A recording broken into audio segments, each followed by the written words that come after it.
The Pat Pod, hanging with the Hickey Squad, think he's cool. We do too. Listen up, he speaks the truth. The Pat Pod, be a part of Hickey Squad. No more singing, go, go, go. This is the Pat Hickey Show. Yeah, there you go. Hi there, welcome. It is the Pat Hickey Podcast, the Pat Pod. I'm Rusty Humphries. I am just a co-host here, helping make sure you get to hear all the jewels of wisdom. And it's keeping me straight. I'm Pat Hickey. The boss man. All right. And if you're not familiar with either one of us, I'm a former talk show host, heard on over 300 radio stations across the country. Pat is one of the most successful car dealers in the country, has two of the largest car dealerships in the Phoenix, Arizona area, and is a guy that has gone from, can I say rags to riches? I wouldn't say, hey, I was blessed. I wasn't quite rags, but I wasn't rich either. So, I started from nothing. And, actually my parents were very good to me, blessed me with a college education. And, not every kid gets that. So I get that, right? And I didn't have a lot of debt out of school. So I did have a little bit of an advantage, but I also got that. I took that advantage and made it into something. And again, I never thought about being in the car business. Did it kind of on accident, just but wanted a job. Looking for a job. I'm still looking for one. Yeah. Right. And now, how many cars do you guys sell in two dealerships in a month? We sell about 700 to 800 a month.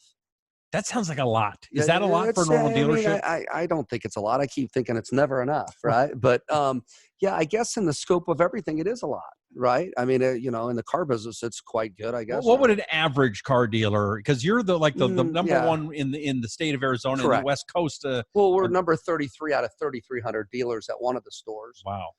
And we've been very blessed with great people, great sales, great processes. So, I mean, it's considered pretty good. I'm just curious what, an average deal sells about probably, 100 new and, 50 to 75 used. I'd say that's probably average in today's world. Oh, wow. Right. So, and you're doing 800.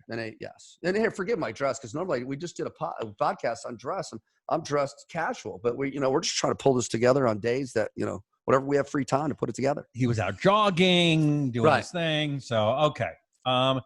This episode, I wanted to do one about jumping ahead of your competition. The idea of this show is not to sell you cars. It's not to, sell stuff, although normally we all are selling something. But this show is just about helping you be a better business person, helping you be a better human being. And a lot of it has to do with competition. We all have competition. And you've had to, Pat, in your not only your personal life, but in your business life, jump ahead of the competition. And do you have any tricks, any tips, any things that have helped you over the years? That's a great question. I don't know if they're tips or tricks. I think they're really they're two things that make you help ahead of the competition. They're processes and people. You got to develop the best processes and train your people to do them efficiently and effectively, and do them each and every time exactly the way you want. And then you will get the desired result you want. So if you want to be a good competitor, the people that win the Super Bowl they're not always the better team. It's the better team that executes all the plays better. You don't think you don't just go in there, okay, man, let's just wing it. No. And I think that a lot of people still do that in business, right? I mean, I think they're like, hey, it's just another day. Every day is a new day. We treat every day at the dealership. I mean, we have processes. There's a basic process of 7:30 meetings every morning. And other car guys call me and they go, you still have those 7:30 meetings every day? 7:30 in the morning? In the morning. They're like, yeah, in the morning every day. Ugh. I'm like, yeah. Why? Every day. Why? Because, people like structure. And if you're going to be a competitor and you're going to want to be number one, I've never met a top guy that wasn't structured. They're structured somehow, or they're held to be structured by someone. But to be a number one and to be continually be number, hey, you might get lucky, be number one once. You might be lucky maybe twice. But if you want to continue to be number one, you're structured. You have the ways you do it are better than anyone else. That's why you're number one, right? Okay, so 7:30 a.m. Meetings. Man, I think that, in here, that's what I do. I do 7:30 meeting, get the day started, get their blood pumping, talk to them about the things we did the day before good, the things we did bad, and to say, hey, what are we going to try to accomplish for today? What's our today's goals? Is it going to be, hey, did we have to make up for yesterday? If we did a good job yesterday, how much better can we do today?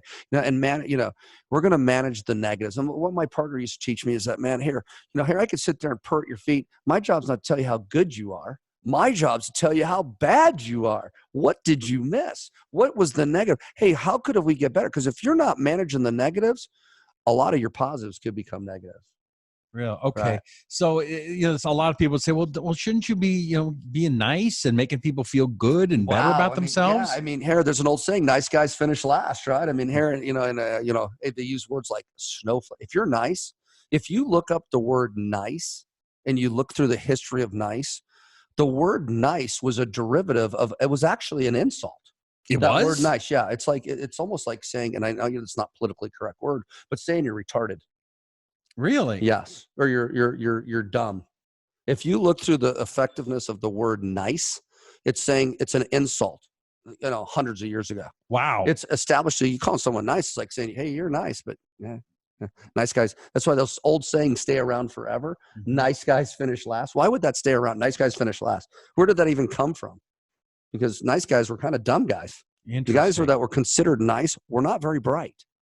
Okay, and if someone says you're not nice, sometimes that can be a compliment. I mean, I don't think you have to go to the extreme and be rude or mean, but there's somewhere in between being nice and being rude or mean that you're effective, you're efficient, and you're above the competition. So, I mean, you don't think that being nice, a nice person is a bad thing? Oh, I know. I don't think, obviously, hey, do we have to be cordial? Do we have to be, somewhat communicative, to be valued, to be nice? The word nice, though, is when I say, God, you remember, hey, that's kind of like the girl when you went out on a date. Mm-hmm. If you came home and you go, how's your girl? How was the date? You go, she was nice. You're like, oh God, oh brother, right? You're like, oh, that kind of girl. Okay. Yeah, she was nice. Right? I mean, what are you saying? That's not a compliment. Mm-hmm.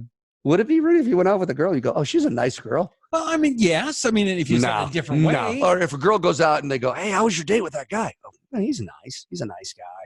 It's not a compliment. Okay. It really isn't. I mean, hey, I've been out of the dating world for a long time, but anytime I ever used to heard that, I'd be like, wow, wildebeest, huh?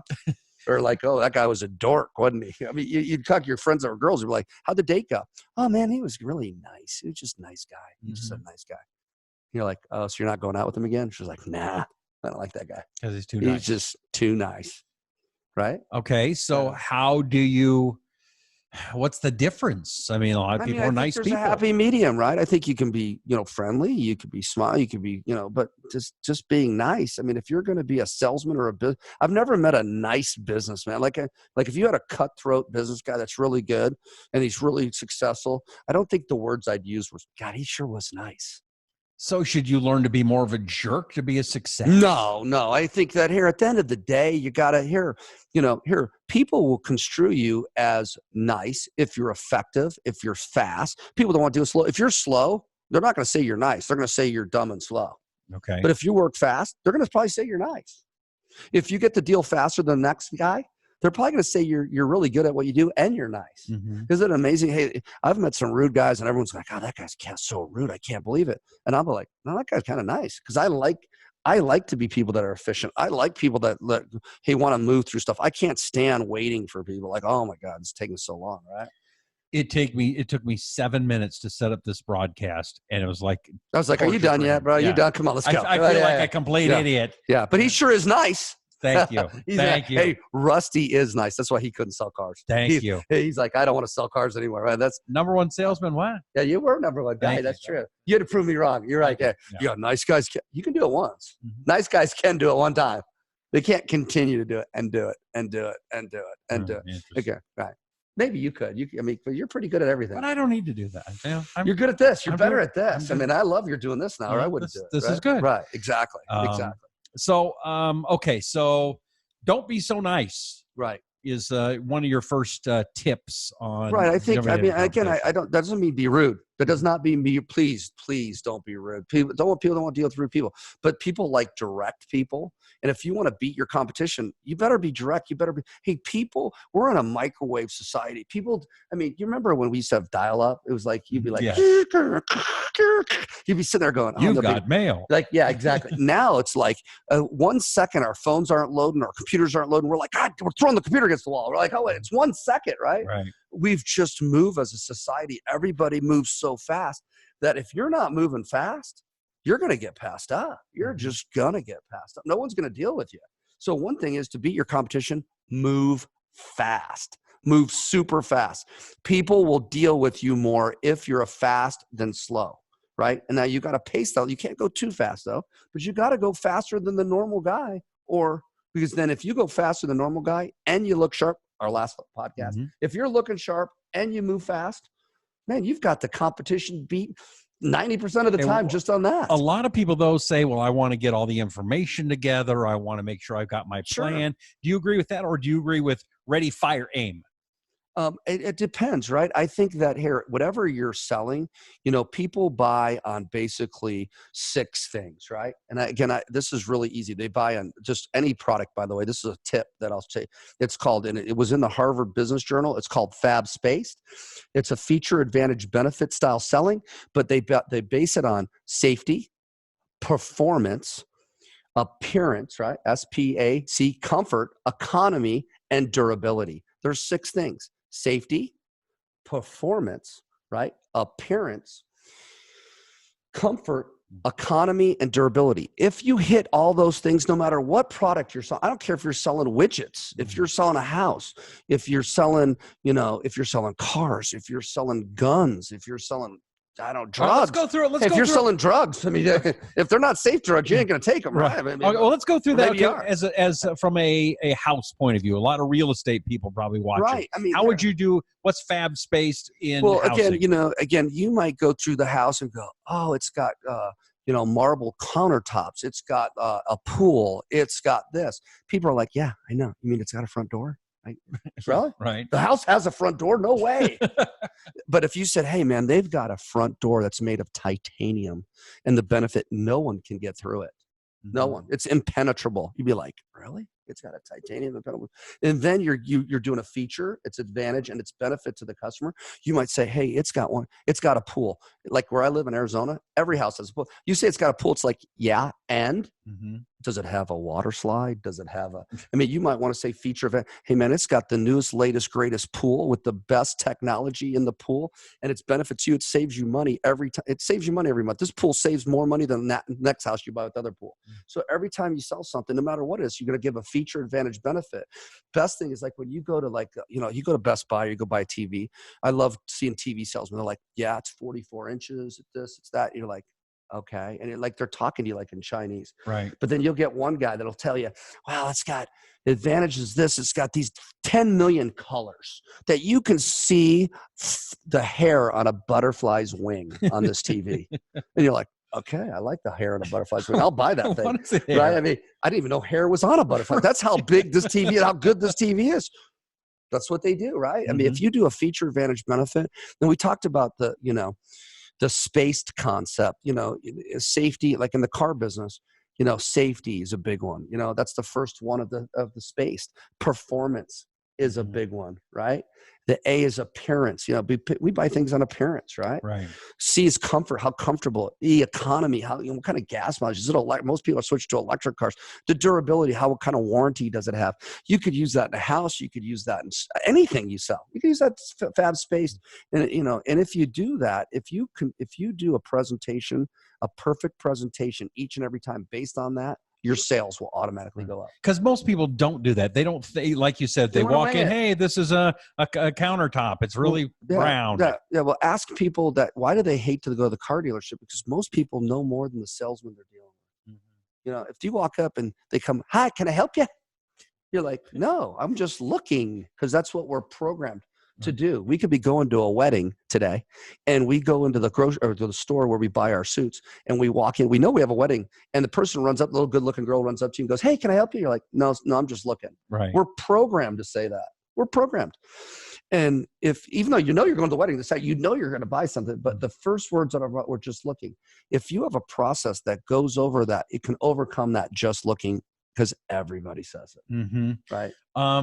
With the competition, sometimes you have competitors you don't like, and you need to do something. It's probably not going to be negative, but how do you go after and I don't like better? any of my competitors, because here I look at it as, hey, my competitors are taking money from me. Why would you like someone that's taking your money? Don't you go to work to make money for your family? If I'm going to go to work and I'm going to go away from my family, I'm going to go away from my dogs, I'm going to go away from my kids, I'm going to go away from my house. Man, I'm going to go there to make money, and I'm not going to let my competition take my money. And that's how you have to look at it. I mean, it's a dogfight, man. I mean, if you want to just give them the money, then why are you going to work? Right. I mean, it's your competition. I mean, if you're that like, oh, well, we got to compete fairly, it's a, you need to move to a socialistic country. And a lot of people are trying to turn this into socialistic. Right. I don't think here, I come from a competitive edge. Hey, if you're not on my team, you're against me. And if you're against me, I'm going to win no matter what it takes. Mm-hmm. And that's, I think, if we're doing that, if you have that kind of competitive edge, I've never not had a deal that was number one. Mm-hmm. And not because I'm that good. It's just that here, the what we do in the deals that I run, I just won't accept that the competition is better than me. And if they are, I got to learn how to become better. Is it you're just more driven? People need to be more driven, more focused. Is that what I think that at the end of the day, if you want to win, first of all, you got to make it a goal that I want to be number one. If you say I'm okay with number 5, mm-hmm. you'll be number 5. Right. Hey, water reaches its own level. If you're okay with being number 4 or 5, you're going to always be number 4 or 5. If you say, hey, in our world, second place to me, our guys, second place is first loser. If you're going to be number 2, you might as well be last place, because hey, you're not. First place is a car. First place, second place, steak. Right. There's some they even make movies about it, right? Yeah. I mean, if you're second place, you're the first loser. Who cares? The word's loser. I don't care if I'm the first loser, second loser, third loser. I want to be the winner, no matter what. We all do. We're programmed like that. At least we were a long time ago. Right. Now they want to give everybody a participation award. For what? Okay, so let's say I'm the second guy in the market and I'm trying to become number 1. Any tips to get better, to go that next level? Well, I think you need to find out, how are they beating you? Is it price? Is it product? Is it location? Is it talent level? Is it people? Is it processes? And then here are some things. The best way is to emulate those. If they're good and they're beating you, emulate those things. Just do them better. Okay. How about a guy that's a salesman? He's not number 1 in whatever he's selling. He wants to be. Right. What would you suggest there? Well, I would look at is that here, number 1 guys do things that number 1 guys do. They work harder than everybody else. They're smart, or they're super smart. They're like a lot smarter than you, and they've developed their process. They don't have to work. You have to work super, super hard, or you got to be super, super smart. And if you do both of those, there's no way to stop you. There's no way to beat them. There's no way to beat a guy that's super, super smart and will outwork you. Mm-hmm. You can't beat them. Right. Are there would you suggest classes online? Would you read books, those kind of things to take it to the next level? Habits of rich guys and habits of wealthy men, right? Is that here, they all, there's studies done. They all read books. They read like 52 books a year, and they're always trying to get better. And they do habits, they write their goals down. They try to get to classes to make themselves better. I think if you emulate people that do successful habits and you copy those habits, you will become successful, and vice versa. If you're doing habits like going into work late, I mean, thank God my dad taught me a long time ago. If you're not 15 minutes, he did Lombardi time. They used to call it Lombardi time. If you're not 15 minutes early, you're late. Man, if I was 1 minute late, my dad would chastise me. Like, I mean, it was so I was almost scared I wouldn't even go. Like, if I knew I was going to be late, I wouldn't even show up. I'd be like, oh, Dad, I can't, man. I got tied up or something. Because I knew I'd have an hour and a half conversation about why time is so important, someone's time. And even back then, and that was 30 years ago, at the end of the day, people's time, if you disrespect them, man, they're not going to respect you.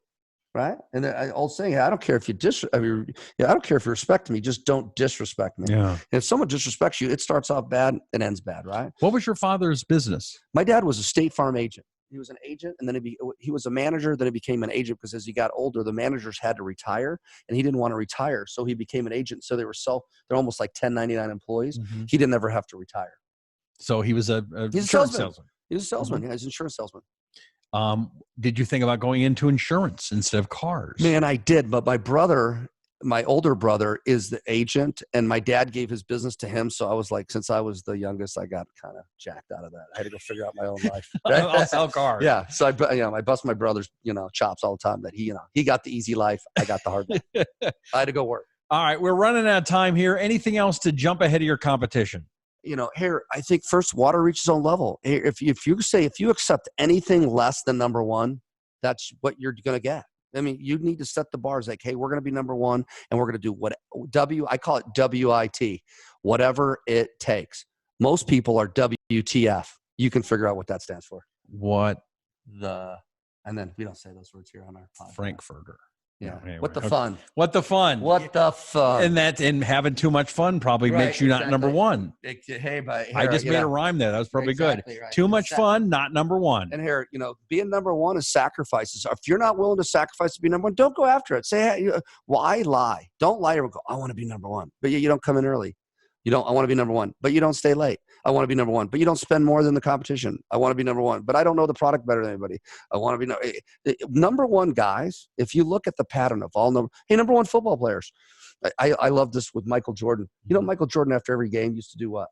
This guy made millions of dollars, right? Does anyone? If you watch sports, Michael Jordan after the game used to go make free throws after the game. He didn't have to do that. Right. This guy's already the guy's a bazillionaire, right? But he went and did that. Why did he do that? He was always humbling himself to be the best he could. Hey, the free throw shots are kind of the easy gimmies. They're supposed to be. How many times you see guys miss 3 free throw shots? Even he missed them, but he practiced them after the game, win or lose. He practiced them. Yeah. That was just his perfect habits to make him. And I still think he's the best basketball player. People like to argue with me. He's my best. He's my favorite. Oh. All right. Well, this podcast is going to become one of your favorites too. It is one of mine. If you would please subscribe and tell your friends about this, whether you're on YouTube or Apple TV, Hulu, or wherever you're finding us, please subscribe to it. Also, Apple Podcasts, Google Podcasts, Roku, all those places. You can find Pat Hickey at PeoriaFord.com or SurpriseFord.com or at Facebook, where? Facebook, Twitter, or Instagram, Hickey Num1, HICKEYNUM, the number 1. Go look me up. Join my Facebook, my Twitter, or my Instagram. You'll like some of the stuff you see. All right, be a part of the Hickey Squad. We'll catch you next time. I'm Rusty Humphries. He's Pat Hickey, and this is the Pat Hickey Show. Go be number 1.